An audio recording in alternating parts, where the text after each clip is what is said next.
Salut les cuistots, c'est Alex et bienvenue dans Bonjour Plugin, l'émission où je vous présente des plugins WordPress. Alors aujourd'hui, pour l'épisode numéro 22, je vais vous présenter Login Designer. Allez, c'est parti!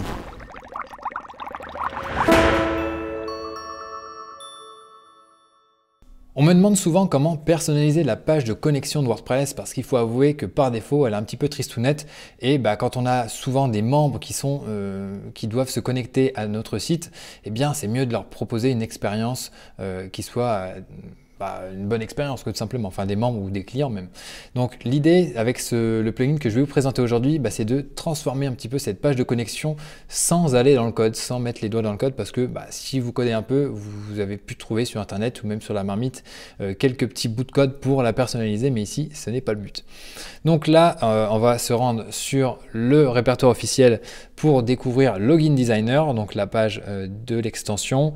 Donc là elle a été créée par Rich Tabor, quelqu'un que je suis et que j'admire beaucoup dans la communauté WordPress, et on voit que l'extension a plus de 9000 installations actives, donc ce qui est plutôt cool, et pas mal de 5 étoiles, 50 fois 5 étoiles, et après c'est des 4 étoiles à 4 reprises, et voilà, donc c'est plutôt une bonne extension qui a très bonne presse. Alors on va voir ce que ça donne maintenant au niveau de l'administration.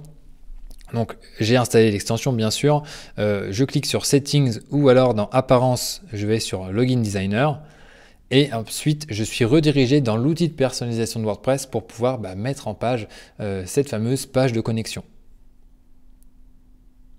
Tac. Donc là, je peux choisir entre 3 templates, donc le template de base, un template en 2 parties qui est assez intéressant, je trouve. Ça ressemble un petit peu à ce qu'on voit sur des sites comme Mailchimp ou même OptinMonster pour ceux qui utilisent.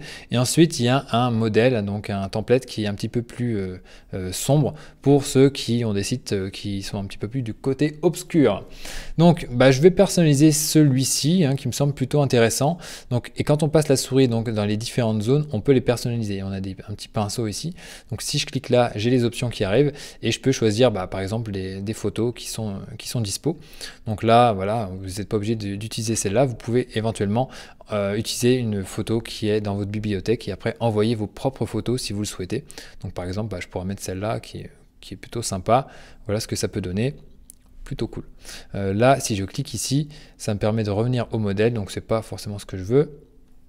Donc là on peut après choisir comment se comporte l'image, est-ce qu'on la met comme ça? Donc là c'est pas terrible, mais bon, on pourrait.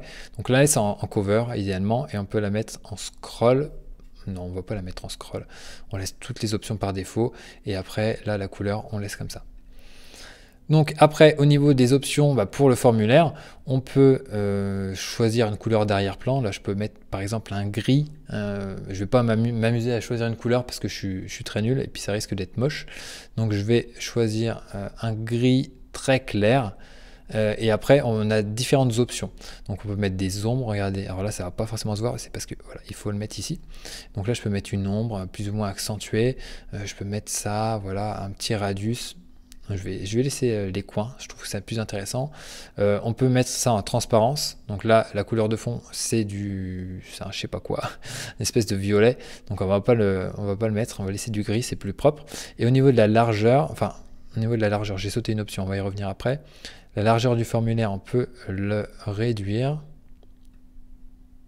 Ça n'a pas l'air de fonctionner, ça c'est un peu bizarre. Mais en tout cas, au niveau de la hauteur des champs, on peut les modifier, voilà. On peut mettre ça comme ça par exemple, c'est plutôt pas mal. Et hop, je vais revenir ici en arrière et là on a une petite roue dentée pour éventuellement afficher le branding de Login Designer. Donc juste ici, bon je pense pas que ce soit forcément nécessaire, l'idée c'est pas de leur faire de la pub, c'est plutôt cette vidéo qui leur fait de la pub. Donc voilà, après on a éventuellement le logo à modifier. Donc là j'ai le logo de WordPress, je clique dessus et je vais dans ma bibliothèque, je vais par exemple mettre une marmite. Hop, et donc là j'ai une marmite qui va s'afficher. Donc voilà, on peut éventuellement mettre une URL, je ne vais rien mettre du tout, et après on peut même modifier la taille.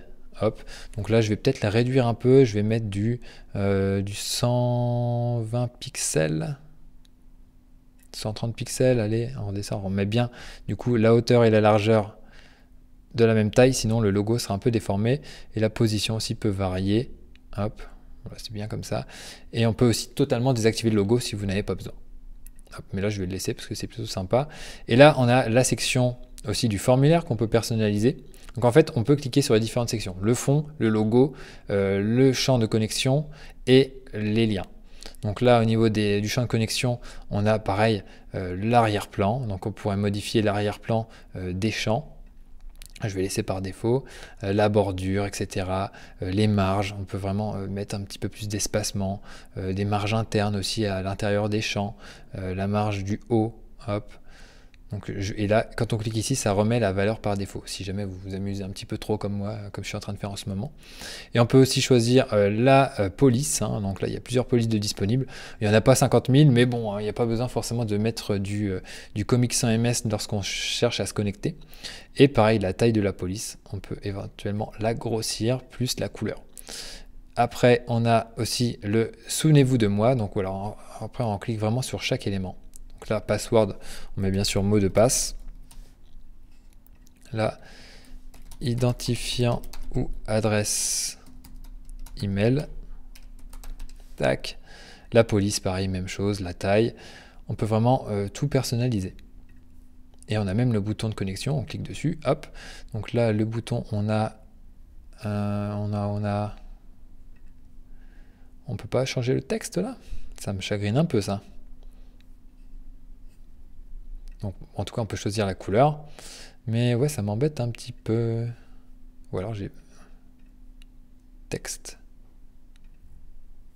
J'ai un point d'interrogation. Non, je pense que ça va se charger correctement une fois qu'on y sera. Donc là, on a aussi nos liens, nos petits liens. Donc on peut choisir la couleur des liens. Peut-être on va les mettre un petit peu plus gris pour que ça soit moins visible. La taille, on laisse comme ça. Et on peut éventuellement désactiver le retour vers le site ou alors le mot de passe oublié. Mais bon, ça vaut mieux quand même le laisser. Donc voilà, donc mon image c'est bon. Et j'ai plus qu'à cliquer sur publier pour sauvegarder. Et je vais me sauver d'ici. Et on va voir si ça marche bien. Je vais me déconnecter et me reconnecter. Et voilà, là je suis sur ma page de connexion et c'est plutôt cool. Là ça a bien été traduit hein, parce que ça va chercher les chaînes de connexion d'un WordPress. Et donc voilà, j'ai une belle page de connexion. D'ailleurs je me dis que je devrais peut-être modifier celle de la marmite maintenant que je viens de faire ce tuto. Voilà, j'espère que ça vous a plu. Alors en tout cas, abonnez-vous si vous voulez recevoir d'autres épisodes de Bonjour Plugin et les autres vidéos que je peux produire. Et aussi allez jeter un œil au Bouillon qui est ma newsletter premium que je propose principalement pour les prestataires WordPress et les gens qui travaillent beaucoup avec WordPress, qui ont besoin de faire de la veille, de découvrir de nouvelles extensions, un petit peu comme Login Designer ou d'autres. Et voilà, je vous partage toutes les actualités de WordPress au sein de l'écosystème. Donc voilà, il y a beaucoup de choses à découvrir. Donc si vous voulez être tenu au courant et réduire votre durée de veille avec quelque chose d'optimisé, eh bien c'est avec le Bouillon que ça se passe. Donc allez sur wpmarmite.com/bouillon et d'ici là, je vous dis à très bientôt pour un prochain épisode de Bonjour Plugin ou une autre vidéo sur la chaîne YouTube. À très bientôt, ciao!